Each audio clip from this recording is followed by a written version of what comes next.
Hello, everyone, and welcome back to the Keep It Open podcast. I'm Aaron. And I'm Mitchell. And Mitchell, let's just start it right off with, is it rude?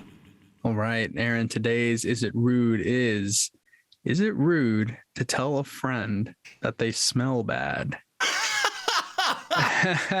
so let me give you some scenarios. Please do, man. Please. A couple different ones. So one is, on occasion, your friend.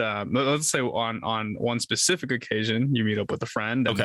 And you're sitting at a table, Sure. maybe at a restaurant or something, and you catch a whiff of something. You're like, man, is that you? Like, Aaron, man, is that you? That's Are you trying to tell me that I smell bad, dude? No, I'm not. The other scenario is your friend who you're close with and see all the time, or perhaps a coworker or something. Sure. But they always smell bad. And so I'm sure you've known people like that, or you see them all the time and they're perpetually smelling bad. Okay. Yeah. I think it's only rude if you don't have like an established relationship with the person. So it depends on how good of a friend they are, probably. I guess, yeah. But also, like, is it not rude to like smell bad? well. So that's I'm gonna flip it on its head there real quick. What if you don't know, though? Yeah, exactly. I'm gonna go ahead and say no. I think that's a courtesy. Okay. So I actually have an anecdote for this, which is interesting. So in high school, I was in band, right? And there's this one guy, I won't name him. Cool dude. We were friends in high school. But I think for a good few months, every time he would come up to me and like say something in band, I was just like, "Gah," because his breath was terrible, dude. Terrible, like aggressively bad. And so one day I was like, "Dude, take this," and I just gave him a pack of gum. He was like, "What are you talking about?" And I was like, "Man, your breath reeks. Like, it is bad." And he's like, "Really?" Okay, so you told him. You didn't just go. No, I didn't just give him the gum and be like, "Take the hint." I straight up was like, "Dude, your breath smells really bad. Like, I gotta tell you, dude. Like, it's rough." And so the thing is, he had a great reaction. He was like, "Really? Oh my god, thank you." Like, he was like, wish somebody told me earlier. Yeah, exactly. Well, it's like the age-old argument. Like, do you tell someone if they have food in their teeth? Is that rude? Right. I mean, I think some people might think it is. So I would love to hear what everyone else, listening to this thinks. But for me, I think it's a courtesy, right? Yeah. Like, I can't see my teeth. And sometimes you can't tell if you have bad breath. Like doing this, like, you can't really, it doesn't work. It doesn't do anything. So look, I always say, if you can smell yourself, it's too late. Oh, dude. yeah. Like, it means other people can smell you like tenfold, Oh, 100%. If you can smell your own breath, your own feet, or your own, anything like that. BO or anything, right? Oh, yeah. It's too late. I would say, I think if it's a one-off thing, if you're really close to someone, I think it's not that rude to tell them. But maybe if it's an acquaintance or, someone you kind of know, and it's a one-off thing, like, hey, they kind of smell bad this one day. Yeah. I would say, maybe if you're away from telling them. Yeah. But if it's recurring, I would tell them. I think so too. I think so too. I have to agree with you. I had a teacher in high school, actually, and a band teacher. Oh, wow. Look at that. And I think there's a theme here. Yeah, there's a theme here. People in band. Yeah, we all stink. Man, there's some days that he just smelled bad. I don't know what it was, and I don't know if it was like an early morning workout or something, but there's like, it would fill up a room, man. And oh my God. And I just wish, if I were in that position, I wish someone would tell me. You just wish someone would clue you in so you can be like, "Oh, I need to make a change." Right. I mean, you don't want to be at the grocery store and waiting in line and strangers smelling you, just like looking at you like, "What's up with this guy? Like, why do you smell like that? Are you okay?" No, it's true. All right, so we've concluded that like most of our answers, it is and isn't rude, depending on the circumstances. Thank you for pointing that out, because I think, it just really depends. Like, I think they're nuanced. Yeah, they're nuanced, because the thing is, man, is like, you can't go too on the nose with a statement, right? Because like, then it's just like, yes, it's rude. There has to be that like fine line, right, between what like is truly rude. What is truly rude? What is always rude? I mean, almost nothing, right? It's all about the minutia. You know what I mean? Yeah. It's all about the devils in the details. Cool. Well, everyone, today we're going to talk about something pretty exciting and also a little bit scary, in my opinion. It is, I would say, very scary. In my opinion. I think it has some implications. Again, it's that minatia that you know that yin and yang. It could even be said that it's rude. To be for what we're talking about today. Nice. So today we're going to talk about Neuralink. Neuralink. If you haven't heard of it, it's already in your brain. It's too late. No, I'm just kidding. Well, it came in with the COVID shot. So. Exactly, right?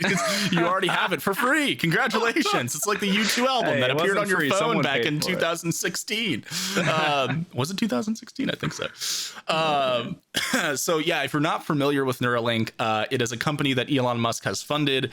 And they are hoping to start implanting brain chips in humans in 2022. This is actually later than he anticipated, according to the news. He wanted to start human testing earlier, which is kind of surprising. But just for a little, coverage here, it was co-founded in 2016 by Musk.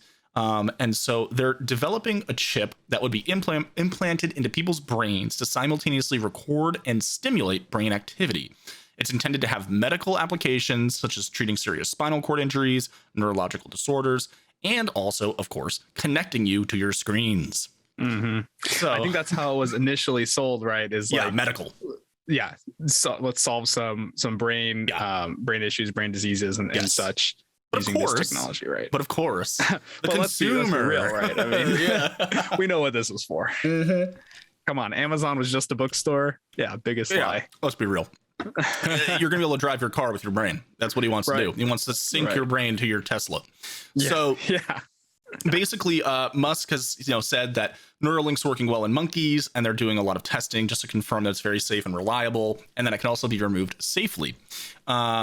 Now, again, he's saying that it's going to be up to standards for, or it's going to be higher than the standards of what the FDA requires. I would hope so. What the FDA requires? Are there requirements around brain implants for the FDA? Yeah, of course. I mean, for medical stuff. Yeah. I wonder what those requirements are. We should probably look into it. I mean, that'd be very interesting to know. But yeah, so basically they're saying that their progress timeline is going to, accelerate once they're able to do human trials, because it's very hard to communicate with monkeys. So, I mean, obviously that makes sense. But the thing here is all of the implications surrounding this. So I'm going to pull up the Neuralink website really quick, so that we can take a gander at kind of how they're positioning this marketing. So check this out. So the first slide here is understanding the brain. And obviously this is just a basic, actually really well-designed overview of kind of how your brain works. So 86 billion neurons, and, there's axon, dendritic spines, synapses. The neurons are connected through these synapses, and they communicate with electronic signal.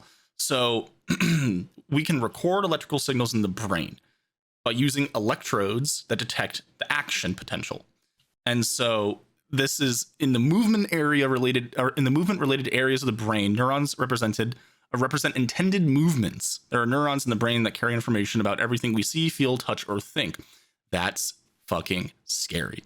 So I'm going to pause right there, and we'll talk about that sentence. Yeah. Well, one, I will say, for anybody just listening and not watching, this is a really well-designed website. It's a beautiful website. They pare down, thousands of years of human knowledge on the brain into like 3 paragraphs, a couple web pages, right? But anyhow, this is interesting because, I mean, something you kind of learn in science class, but like the brain's electricity, right? Yes. At the end of the day, right. And so, electrons are being sent basically through, I don't know the science behind it, but the neural synapses. Of synapses and neurons and et cetera. And that's why we can, see certain brain waves when there's stimulation that's happening in different parts of the brain. Right. But then when you can, so it seems like a logical next step that you tie in the electric component of the brain to something more digital, which is kind of what's happening here. Right. And, the implication here, which is a little scary, is, everything we see, feel, touch, or think. I think they could have gone with some more padded wording there, because I'm already not sold on that because of how they phrased this. And this isn't even on their, this is just the, hey, this is how the brain works page. Yeah. They're basically telling me that they understand how to implant something that can process or record the information of what I see, what I feel, what I touch, and what I think. That's not really what I'm looking for in a brain chip. I'm in the market, but that's not. So we'll jump over to the next webpage, which is very interesting, which is interfacing with the brain. So this is the link. This is the product that they are actually designing here. And this surprisingly, I don't know, a callous render of what it's gonna be. There's not actually gonna be anything on the top of your head. It's gonna be subdermal. So you're not gonna have like something sticking out of the top of your head. Okay. So how great this website is, this is one area they probably could have done a little bit better. But, so this is it. No, I think it's saying like that's like inside the head, right? Yeah. I just think that the graphic itself the graphic is poor because exactly. For anybody again listening, the graphic is like an image, a side profile of somebody's head, and then they have it's just like a pink and blue dot with like a Wi-Fi bars coming out of it. Yeah. So it would be subdermal. It's implanted in your brain. Obviously, your scalp heals and there's nothing protruding or sticking out. You don't have an antenna coming out of your head. And it's a pretty sizable chip, to be honest, man. It's about it's like the size of a quarter. I would say a silver dollar almost even. It's pretty big. Oh, yeah. Depends on the size of that hand. You know what I mean? Quarter and I'll match you a silver dollar. It's rather thick. It's got some layers to it. So I think the surgery alone of this process is something that kind of frightens me. Yeah. So they talk about it actually below here. So so surgery is pretty crazy. But basically, it's a sealed device that processes, stimulates, and transmits neural signals. Excuse me, English is hard today. And there's these little threads that come out of the device, and it contains electrodes, and that connects as well. And you also get a wonderful wireless charging system that you attach to your head. Nice. You just go to sleep, just place it on your head, bad boy on, and let it charge. So this is the crazy part: is they're not just developing this link, they're actually developing precision automated neurosurgery. The threads on the link are so fine that they can't be done by a human hand. So they're building a robotic system to have the neurosurgeon use to implement this device into people. Right. That is an interesting concept. I mean, I feel like in the past, well, I don't know for sure, but I feel like one company in the past might have developed like the actual chip itself, and then there would be another company that maybe specializes in the processes. This company is essentially doing the whole thing. Right. They're creating a brand new surgical process as well as the technology. Yep, exactly. Now this, I guess this is where it gets crazy. The app. Let's keep going. So this is already a demonstration of once you've had your surgery and you have the chip installed, of how you can pair to your phone and then get used to wirelessly controlling devices with your fucking brain. Yeah. So they're already demoing this application. And again, for those that aren't watching, basically it's having you move your hand from left to right. As your brain processes that movement, the cursor on the phone screen will move. So training a new muscle, in a sense, to interact wirelessly with the world, which is cool. If it's anything like, did you ever have a Kinect on the Xbox? I did. If it's anything like that, you remember how like hard it was to use? Terrible. And, you have to wave your hand, hold it here to like select. If it's anything like that, then this company will fail. Oh yeah. So it's 100% can be better because it's directly plugged into your brain, right? So it's actually going off of those electrical impulses, not a camera tracking your movement, right? Right. So, I think straight to the source. Yeah, straight to the source. So I think that in theory, it probably will work pretty well.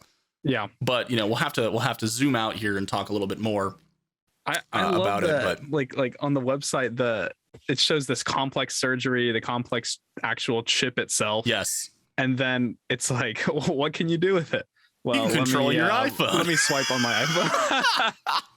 You can wirelessly match on Hinge on your iPhone. Funny, but I get the implications. You know, like there are obviously endless things you can do with that. I think that the thing that's interesting too is that something like this will probably be used in tandem with VR and AR hardware. Mm-hmm. So VR goggles or augmented reality glasses, or all kinds of different things. This could be a prerequisite to interact with that technology.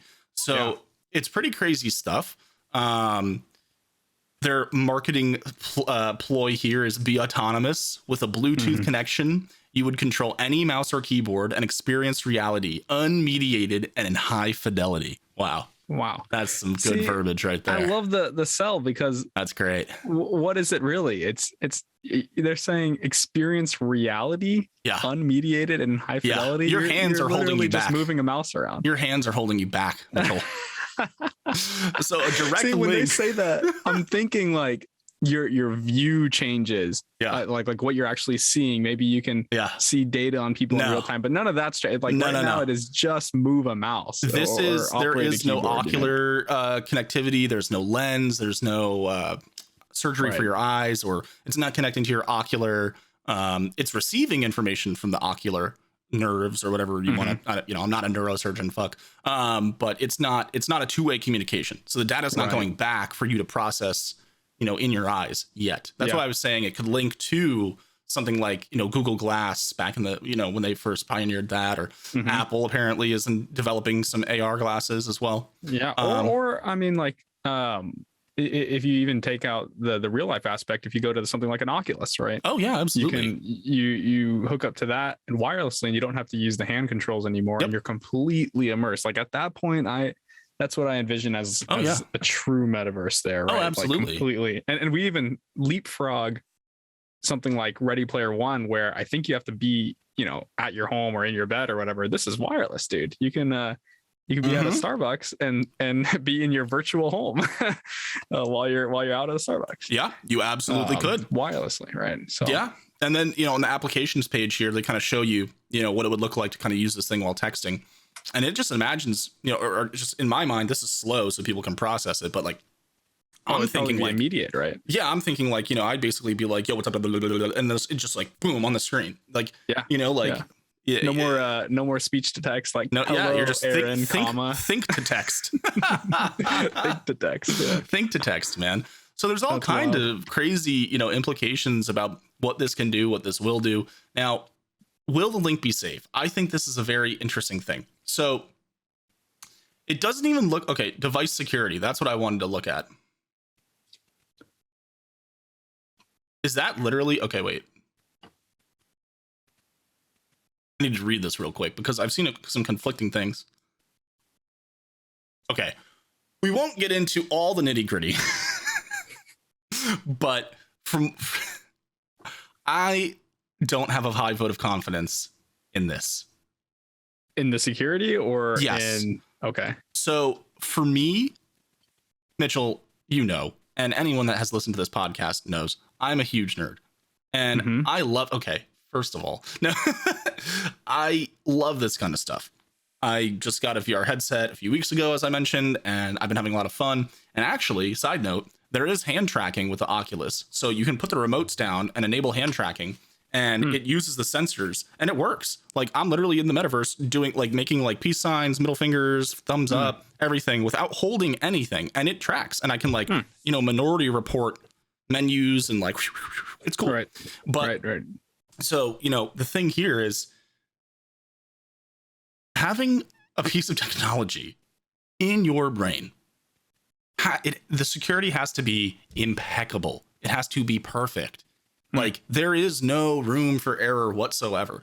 And I just don't feel confident that they'll be able to achieve a level of security with these devices that would put those types of concerns at bay. We live in a world of cyber, espionage. Yeah, man. I mean, there have been articles and, all kinds of things published about how the Fourth World War, or, the Third World War is already happening in the cyber world right now between countries. Like, it's already going on. It's just not boots on the ground and guns and, bombs. It's happening, through computers and networks and all of that stuff. And then World War IV would be on the ground again. But so yeah, I mean, that's like, I'll bring the conversation to a point here so we can focus in. That's what scares me about this. It's not so much that there's a surgery and it's going into my brain, whatever. Honestly, okay, sign me up. All right, let's do it. Yeah, why not? It's pretty cool. Now, it would probably need to have a little bit more utility than just me being able to text on my phone. But the security, if this device is hackable, what could someone then do? What data can they pull out of my brain? What impulses can they really or put into your brain to make you? Yeah. What's really the landscape there? And is that something that people are willing to risk? It's a freedom that you give up, right? 100%. With this kind of technology. And it's a slippery slope. We gave up quite a bit of freedom with cell phones, right? And, freedom, by freedom, I guess I mean privacy, rather. Yes. The big debate of the last few years. Yeah. Right. And so this is that next step. How much data can they pull out of that? But I think a question I'm curious about it, and would want to ask, I guess, Elon, if he ever wanted to be on the podcast. Hey, Elon, come on our very tiny podcast. Bless us. But like how much of a priority is security for the company? Because I think that a lot of companies, when they develop new technology like this, it is, let's get it to market as fast as possible. Security, yeah, it's important. Is it our number one priority? No, never. Absolutely not. Let's get it to market and we'll fix things along the way, which I think you can't afford some hot fixes in there. Right. some patch updates, just I don't think, yeah. Although, there will probably be pretty easy, wireless updates, but still, I don't think there's any room, like you had meant, you hit the nail on the head, but there's no room for sort of security errors on this front. And I think you could argue that for every sort of sector of this product, like functionality, I think has to be top notch before it gets put in.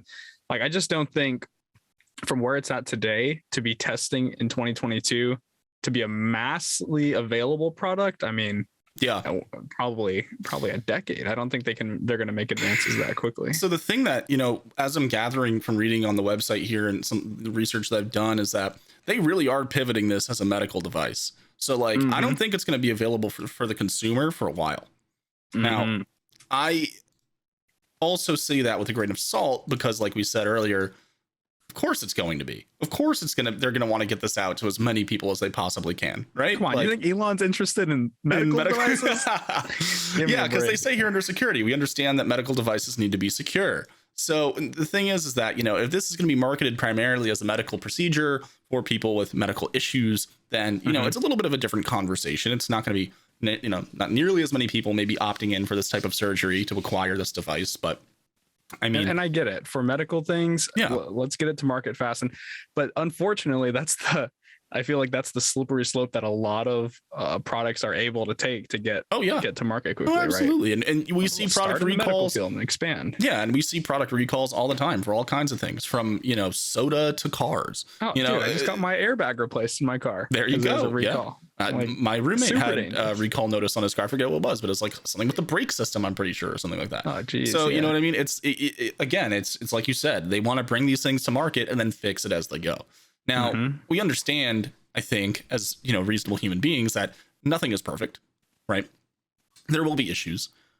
But I think what we're kind of getting at here is, what's the acceptable, threshold of error, margin of error with something like a chip in your fucking brain, So, it's true. Yeah. And, I'm interested to see where this goes. But I mean, with all the concerns, with surgical complications, or, your body rejecting the device, or it's shorting out and having some kind of malfunction inside of you, or someone hacking it, or what have you. With all of those concerns aside, plus I'm sure thousands of others, it is a cool concept, and it's a very magical fucking time to be alive and for this to be like happening. Because it is inevitably the next step for us as human beings to, we're going to augment ourselves. It's going to happen. That's what I was going to say. It's inevitable. It will happen, right? The cyborg sort of motion toward that direction. It will happen. It's just these guys happen to be the first. Maybe not even the first. There might be other people in the country who's kind of doing this, right? Not the first. But the first kind of real prominent player. Yeah. Well, I mean, because the big thing back when like the cryptocurrency surge was first starting to pop off a few years ago, people were getting the RFID chips in their hands, so they could like pay for stuff just by tapping their hand on the the credit machine or whatever. So I mean, this kind of cyborg meld of mechanical and organic tech and human is not, again, a new concept, and it's been happening for sure. But how is it different? Like I think they would be proponents of this argument. How is it different than something like prosthetics? Yeah, absolutely. Even the RFID chip in the hand, right? That's not really interacting with the brain body. It's in your body. It's just there, right? But prosthetics, right? To an extent, you might have a prosthetic hand that can like close like this or something, right? Dude, they're really advanced now. I mean, they got like full finger movement. Right? Yeah, no, they're crazy advanced now. Yeah, right. And so, that I would say most people, when they see a prosthetic hand where you can move all 5 fingers, they probably have very little qualm with that hitting the market and people getting access to that. Right. But when something like this comes out, I was immediately like taken aback and immediately just very put off by it. Right. And so, it's jarring. It's definitely, you get a lot of thoughts of no, kind of like right off the bat. Right. Like, but then again, that's for, you and I who, thankfully don't have any type of, diseases or disabilities or impairments. If I was paralyzed, where we can't move. Yeah, exactly. Like this would be a godsend. I'd be like, dude, get me in there.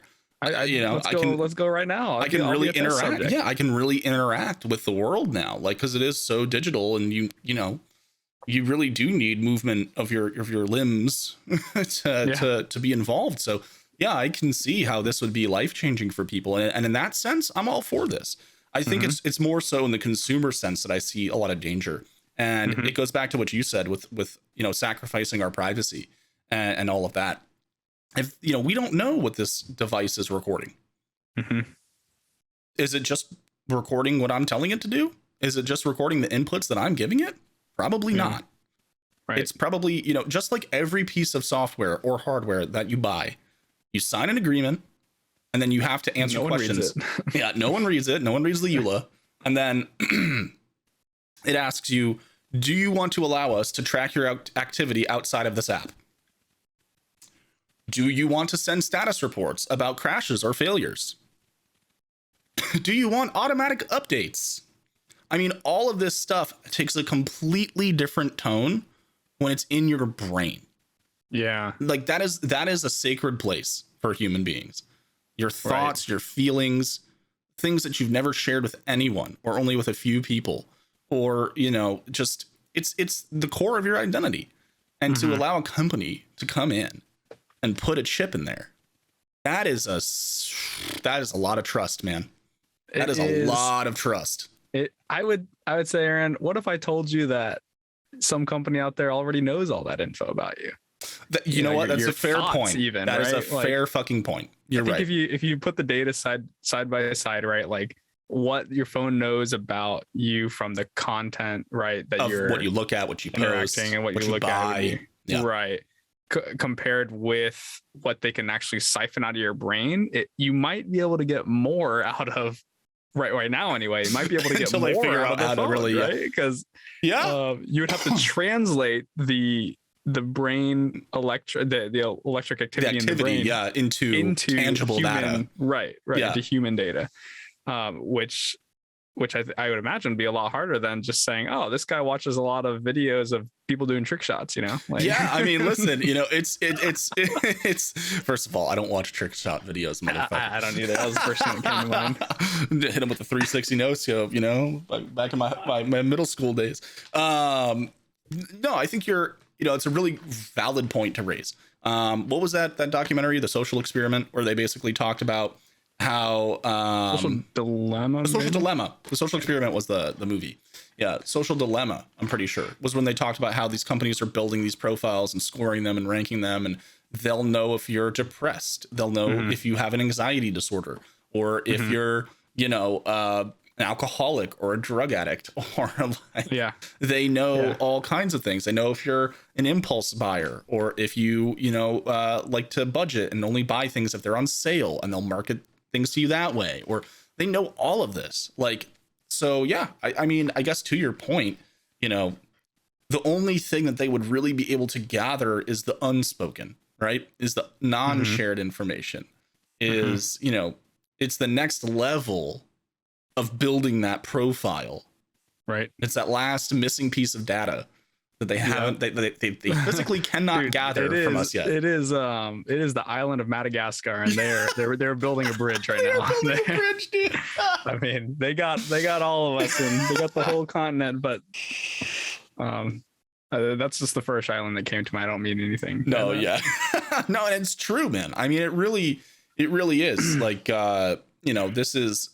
it's all happening so fast, like we've been saying for a few podcasts or a few episodes now, is the metaverse, crypto, virtual reality, augmented reality. Like, it's the technology has been in development, and the ideas and concepts and applications of this tech have been floating around for a decade now, if not more. I mean, but now we've hit that point of critical mass, right? It's just earliest instance of this back in the early 2000s, I think. Maybe even earlier, right? And there was virtual reality back in the late 90s for surgeons. No, astronauts. Right. It was NASA. Right, for training programs, right? Yes, they had virtual reality in the late 90s at NASA. This stuff isn't new. I mean, obviously, it's come a very long way. But I mean, to your point, it's about the critical mass and about making it widespread, adopted by the masses. By the masses, just specialized. So hey, that's a lot of negative things. Let me ask you this: what's the coolest thing that would come out of this for you? Like, what's the best thing that could happen? So that's a great Neuralink question in your head, dude. That's a great question. So generally, I think like most of the time I do focus on the cool positives and stuff, but for this I'm a pessimist, I think. I don't know. See, that's why we work, man. This is why it's work. I usually get really jazzed about technology. Wow, I'm dating myself. And I think a lot of when the Mac came out. Okay, bud. In the 80s. I know, dude. Fuck. I remember my mom had one of the laptops. I wasn't, but I remember when my mom still had one of the computers, the Macs that were colored, the first iMacs. Oh my god, dude. Oh, it's crazy. But with like virtual reality and video games and like, new tech and all that stuff, I'm always usually really excited about it. And everyone's like, oh, we're spending too much time on our screens. I'm like, yeah, well, what do you expect? Like, of course we are. Like, that's going to happen. So I always acknowledge the downsides, but up until this, when I saw this article and started researching this a little bit, it's generally like the positives are more exciting than the potential negatives. But to answer your question, it would be really fucking cool if it had the ability to link to multiple different things. And this is what I mean. So smart fridge, smart washer dryer, smart stove, smart microwave, Alexa, your computer, your phone, your car, your garage, your gate system, your front door, the smart home, your lights, your audio system, your TV. If this thing could communicate with all of that, how fucking sick would it be? Okay, I'm lazy, but how sick would it be? You wake up in the morning, you stretch, you rub your eyes, you just think lights on, lights are on. You think, turn the computer on. You don't even say it. You just think it. Computer comes on. Turn on the toaster oven. Toaster oven comes on. Get in, throw a bagel. Set the timer for 3 a minute, whatever. You're doing all of this in your head, and things are popping up to life around you.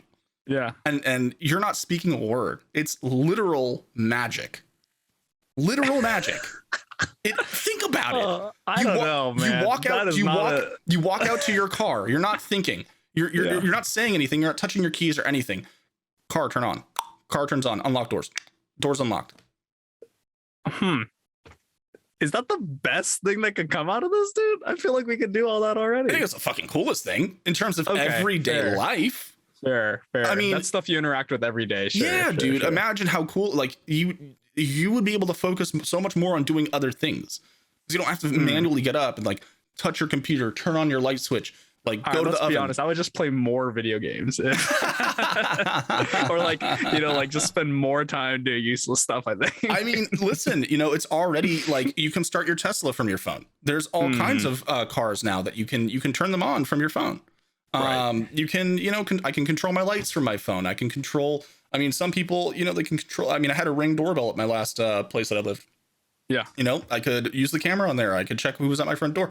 Imagine being able to do all of these technological things instead of just from your phone, imagine being able to do them just with thoughts. Now, this is still a ways off from that, but this is the start of it, right? Yeah. And so obviously, there's more that this could do, but right. Yeah. Right. I think the thought is, if you take just driving, for example, once the self-driving happens, right, not only would you be able to tell your vehicle like, hey, go pick up little Jimmy from school, and bring him home, but then you could you could probably Uber, you could probably do a side hustle from your couch. You might be able to drive people VR goggles on and the chip and the whole thing, and you're there's just a little screen in the car. Yeah. But little Jimmy might not even need to go to school because he might just be plugged in and just put on goggles and then So okay, so then let me fire that question back at you. What do you think the coolest thing that could come out of this is? Man, I think thinking big, I think travel, virtual travel could be a really fantastic experience, especially for those maybe who don't have the means to, like the people love watching vlogs of travelers, right? Because it's like you're there, you're experiencing it kind of in POV, right? I think there's opportunity for like virtual travel experience where you're completely immersed in experiences and all across the world, in a way, and like you can you'll be able to feel heat, but not truly feel it on your skin, but your brain feel will it through register. your brain, right? Yeah. Maybe taste food in other places, right? See, this is where next level stuff. But no. This is exactly where the whole VR AR conversation is going to, and I'm glad you brought it up because right now it ties in to our last discussion of the rules of the metaverse and the laws of the metaverse and what is and is not acceptable. And that kind of centered around just because you only have a couple of your five senses doesn't negate the ones that you do have, right? So you have sight, you have, hearing, but you don't have touch, taste, and so it's basically like this chip could allow researchers and these companies to identify how to code the rest of those sensations. Because like, how do you code smell? How do you translate that to the brain without physically releasing a smell into the room? Right. But there is a way to do it. Yeah. Well, there's a way to if you trick think the brain. about it this way, Same with taste, every compound is made up the same combination of like elements and atoms, right? If you can find the right way to code that, right. If you can find the right way to code that information, it's a lot, but it's not anywhere near like infinity. No. And so I'm agreeing with you. I think that this chip and this project is the first step in getting to, understanding how to trick the brain into thinking it's smelling toast or, buffalo wings, Yeah, or like barbecue, 'Cause and at the end of the then when day, you go it's to eat it and you taste it, yeah, and it's just an electric you touch signal, it. right? Exactly. And so, this project, while targeted towards medical stuff, obviously the data gathered is going to be used for other projects. And I think, it down the line, like we said when we talked about VR, it's like it's going to be a full, all the senses immersive experience. Mm-hmm. And soon we're all going to be, just sitting on our couches, headsets on, completely immersed, eating like some kind of, food that's made out of corn, but our brain will be telling us that it's like a delicious juicy burger steak or something. Yeah. Oh yeah. I can't wait, man. Can't wait for it. Like we're going to just be eating like a corn patty or something, or a soy patty, What's the most common grain in the world? Corn? I don't know. Probably corn. In the US, it's corn. It's definitely corn in the US. We're just eating a corn patty, and they're going to be telling us whatever it is we want. Yeah, and for better or for worse, I think again, that's the dystopian vision of it, right? And realistically, it could happen. It could totally happen. With the way things are progressing, with food shortages and eventually water, pure water, clean water. Yeah. Energy, housing. Dude, I already do it today. I when I'm eating something kind of crappy or like really healthy food, Yeah, I'll like look at a picture of it, or like watch a video of somebody else eating. You do not at a buffet or like a mukbang or something. Dude. You actually, that's so fucking hilarious. I just watch a lot of food videos in general. That's hilarious. So it just happens to be at the same time. You are always hungry. I have noticed this. You will always eat. Yeah, you will always eat. For sure. Yeah, no, and I think it's definitely that's a possibility. We could reach that point, but I think that more than likely we've got another, hopefully we got a little bit more time before we reach a point of that. So I think that we're going to experience some really cool stuff over the next 10 years with the data that they can apply from projects like this, and we'll have those crazy immersive experiences. Like I live in a pretty small apartment right now. I had a really big room at my place back in LA, and I miss that space. Right now, I can put on my VR headset and I can go hang out in an LA mansion. Mm-hmm. I can go hang out in a penthouse in space, and I can have I can feel like I've got so much more around me than I really do. And then imagine, you step it up a notch, right? Like the realism of the world is no longer cartoony at all. It is, it looks just like reality because the image is being broadcasted directly into your brain. So the render can be, above 4K. I mean, it can be real. And then you can be more real than real life, actually. And then you can touch and feel and smell. And then you're really in it. Then you're really in it. You could have a tiny little room, a bed and a desk. And then that's not far, man. I mean, that's probably a conversation for another day, but it's not, excuse me, we're not far from things being in 4K or better on something like an Oculus, where you can experience, again, like the travel thing comes to mind, but you could experience what a mountaintop looks like or a beach looks like. And your eye will never see the difference better than that video or that VR experience, right? Because you there's can't only a see finite, in 4K. No, there's a finite amount of detail that your eye can process, right? And color scheme and all of that. It's quantifiable, right? All this is just propelling. Everything is just careening towards this world of this virtual world, which is man. It is. I mean, scary, but I guess to be optimistic, it sounds kind of cool. It is cool, and I'll tell you. So I've been spending time in VR, and the other night on the weekend, one of my friends that I met, she invited me to a game night in VR, and so we were playing like Jackbox. We played Pummel Party, and then we went to a movie theater in virtual reality and watched the new James Bond movie in VR.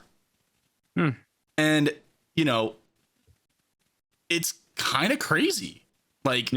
You're in a movie theater. I have my stuff set up so I can, it's wireless if I don't need to charge it. And so I just went and laid in bed, and I'm just laying down, I'm looking up, but in that world, I'm sitting in a chair looking straight forward. I'm just chilling. That's pretty cool, man. I'm just watching on a big screen. Like you feel like you're in a fucking movie theater. Yeah. And I have these good headphones on, so the sound was great. It's like I'm pretty fucking immersed. That's immersed, man. In that experience. You know what I mean? Like, wow. It's really crazy. It's nuts. I mean, it's here. That is here, right? Yeah. That's real. My buddy just got a full tracking setup. So he's got things on his ankles and his waist, and he's got his remotes and his headset. So when he's in VR, he moves like a person. Like his legs move. He can cross his legs. He can jump. He can kick. He can run. Like, I only have the hands, the hand stuff. So like my character looks a little stiff when he moves around, but except for his upper body. But you know what I'm saying? It's like, that's real, man. That's real. That is, and so you get really immersed. And we were talking to him about it, and he was like, dude, it's crazy. He was like, I feel like I'm there now that I have the full body, because when you look down and you move your leg responds. Like when you're only moving your hands and you can't move your legs, you're subconsciously reminded that you're not fully there.